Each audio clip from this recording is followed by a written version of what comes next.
Hello, my name is David, and I recently made 8th place on the Austrian Open with Branded, and I'm going to show you my list.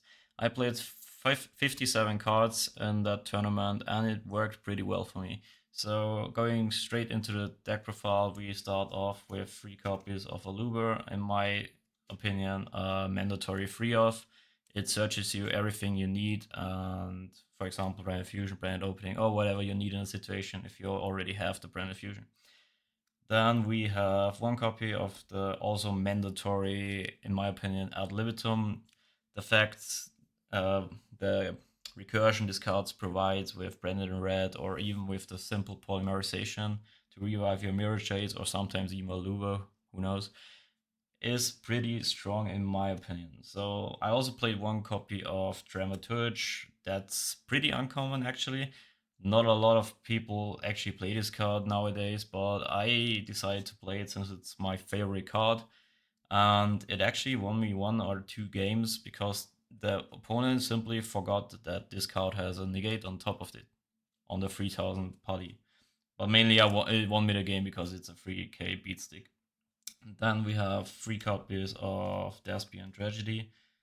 It's normally like a one-off, but in a pile, 3 of those copies aren't like that uncommon, especially if you combine it with Allure of Darkness, which we did. If you activate Allure of Darkness and get to banish one of these boys, it's an insane +3, +2, sorry. Then we have 3 copies of Albion the Shrouded Dragon. This card is normally a mandatory one-off, but especially in piles, it's a solid 3-off. It's simply a upstart for the archetype and also setting up your graveyard with the materials you need. For example, sending the Retribution to get back your Brand Fusion, or even sending like Albers to make your Cartesia in hand live or whatsoever. So this card is pretty important. Then next we have talking about Albers, we play 3 copies of Fallen of Albers. This card is even stronger now. There was a huge debate like on how many copies you play, but lately it's always been 3, and it's it's pretty mandatory, I think, in these terms, especially with Quem and Cartesia around. If you have this guy in grave, these two get pretty insane, and also with the Brand Fusion, you always need to play them. So why not play 3 of them?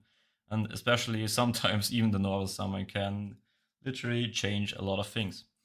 Then we have 2 copies of the Blazing Cartesia. Like I said, 1 copy wasn't enough for me, especially because you can search it with Branded Lost as well. So it's pretty easy to access it with Fusion deployment and, like I said, Branded Lost. And it really keeps your combos going. So sometimes even after you finish your main combo with Branded Fusion, you can search it from Lost and then still extend because your elbows might be in grave or not. And yeah. And the recursion effect obviously is really important for the Branded Red plays.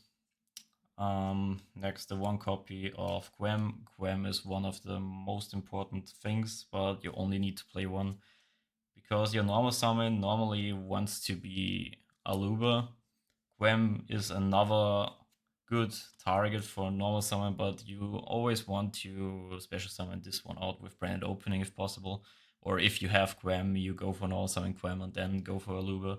This card is really strong because you can revive Albus in the opponent's turn and just go into Mirror J if they do anything using the extra deck. So yeah. Then we have like our search target for Branded Lost, Mercuria to have extra negate, or sometimes even dump it with the Quem before mentioned and fuse with Branded and White to get another search on top of it when this card is banished. Also, good synergy with Allure. Some play 3 cards of these if you also play Allure, but I didn't want to because I mostly prick on this card, and yeah, it doesn't feel great. Then we have the Bestial Rebellion for the Branded Fusion play for Albion and Bestial Saronir. There's also a way if you open like Branded Fusion Saronir to go for a Rinprom line where you then banish the Mercuria to add yourself the Cartesia, special Cartesia, and combo from there on. So there are some pre interactions, and I think these two are mandatory as well, especially the Lubellian to have the opportunity to go for the Albion play. Then the mandatory Brand Lost, in my opinion, Brand Lost is such an insane card. This is the spell you search out with or activate with Lubellion, and it gives you so much advantage in some scenarios because your opponent just simply cannot uh, interrupt your fusion plays, except with Ash, for example, the well-known horror of Branded. So, and also on top of that, you also get to search every time you fusion summon, which is pretty broken. Yeah, then the key card of the deck, obviously being Branded Fusion. I don't think you have anything to say to that. If this card resolves, you are in a pretty solid game state, and most likely you're going to win if not something stupid is happening, like Super Poly, for example, which happened to me in the last game, match 8, 3 times that I got Super Poly, but happens. Then we have play 3 copies of Branded Opening. Like I said, it's an opener, exactly like Aluba. So you always want to see this or Aluva and the start hand to get your Brand Fusion, or even be better and just draw the Brand Fusion. That's an opportunity as well. And for the rest of branded stuff, we have one branded in red, the most common spell to go into with Albion and the End phase, one branded in white. Sometimes it happens quite rarely, but sometimes you just have everything. You have branded opening, you have branded fusion, so why not add branded white? It's another extender, another fusion summon, and it's actually quite surprisingly strong in some scenarios. Then the mandatory branded retribution to recycle any branded spell engraved. And also, if you already have the branded red, this could be set with Albion as well for another interruption. Then we have going to the non-engine, we have 3 copies of Edge Amp, 3 copies of Patchwork, and 2 copies of Polymerization. Simply because this gives so much draw power. It doesn't even hurt because you could play 3 Edgems. If you activate a lure, and you don't have a Tragedy or Mercury in hand, you just banish the Edgem chain and you still have your draws. And maybe you also draw into Patchwork and get your another Edgem, so it didn't matter anyways. Especially in combination with Branded Opening, Edgemp is pretty strong as well. So I think if you're playing like a pile, this engine is always a part of the deck. Then another mandatory card, in my opinion, and it's been staple and branded since like the Grand Guignol came out, is Fusion Duplication Deployment.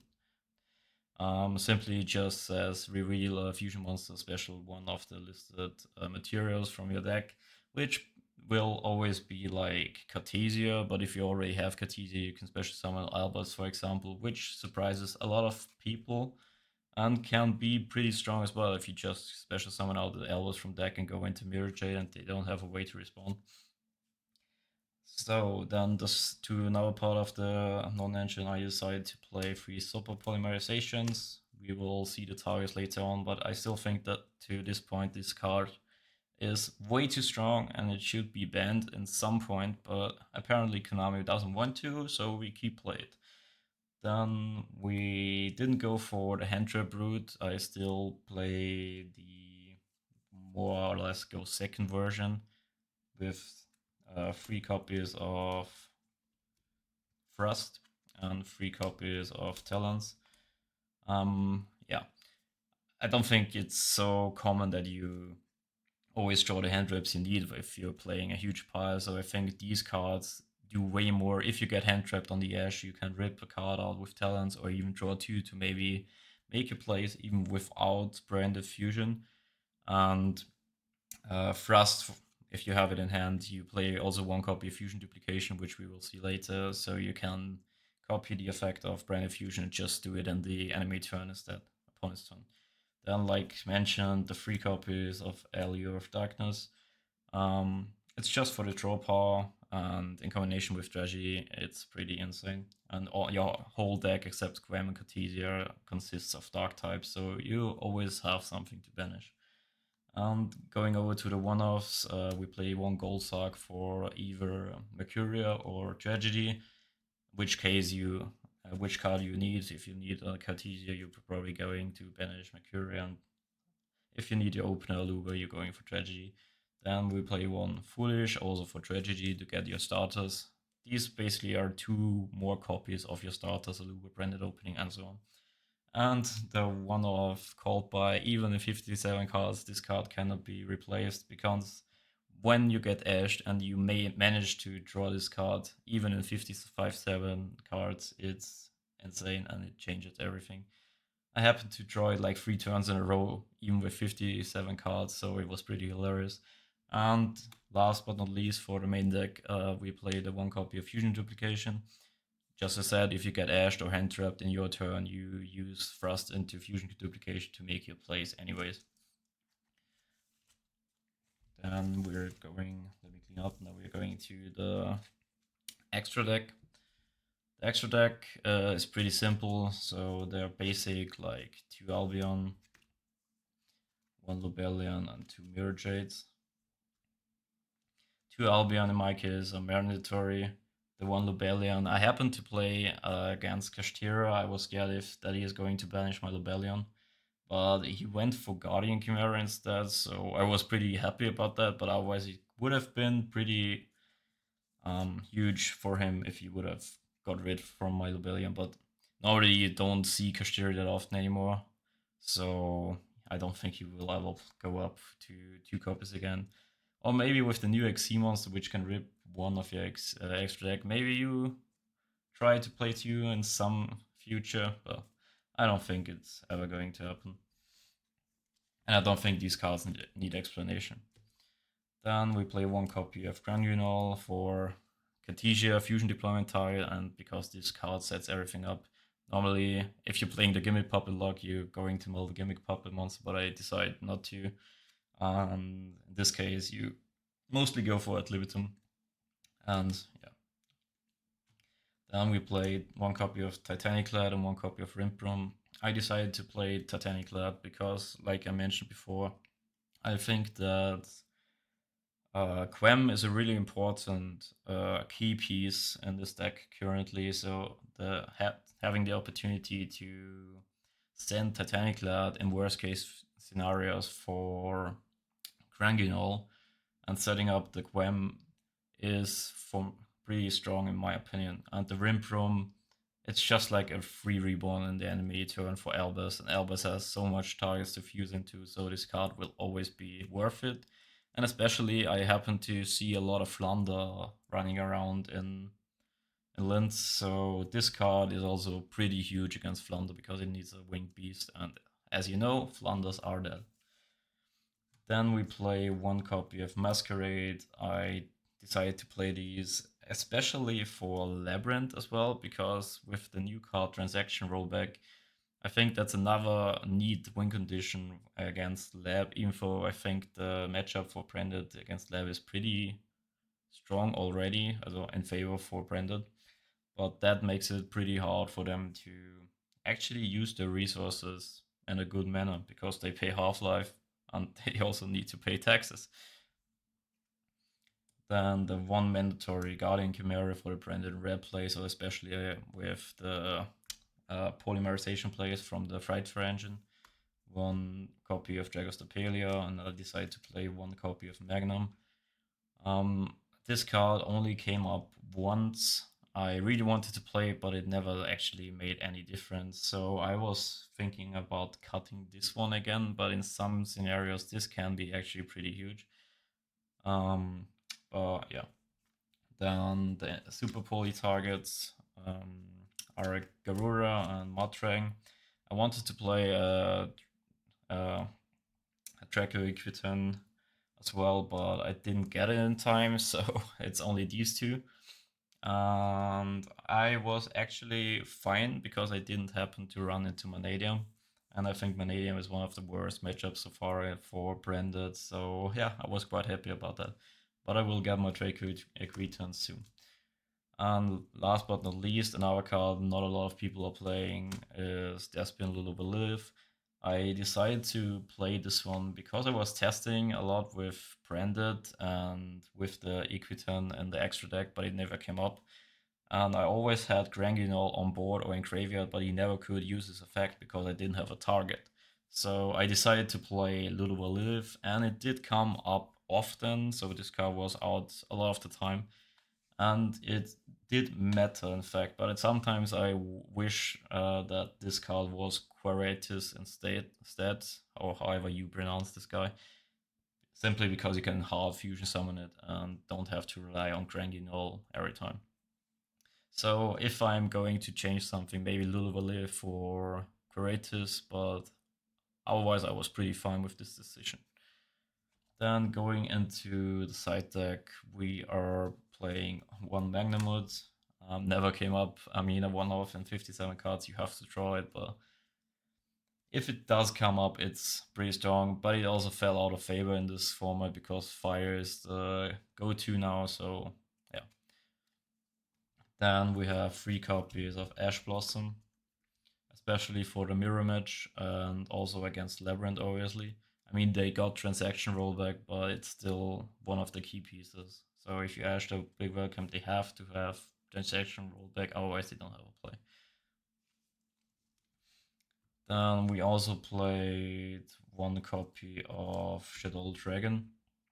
I most importantly always sided this in going second, just in case the opponent added some floodgates or any kind of this type.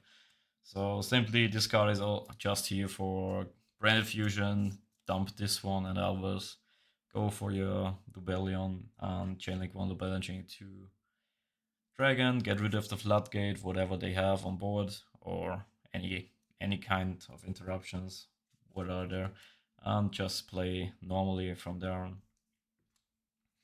Then as another super poly target, I played Guilty Gerfried and the side deck because I was thinking that and the most of the decks, it's not that uncommon that Baron and SP end up being on the end board. So this guy being super poly with the SP and the Baron is pretty huge because he also is a pretty big boy with a neat effect to actually OTK the opponent and punishing them for leaving 2 warriors with different attributes on the field. It never came up because I didn't play against one synchro deck actually, so yeah, but it was here just in case. Then I played 1 copy of Harpy's Feather Duster, 2 copies of Lightning Storm.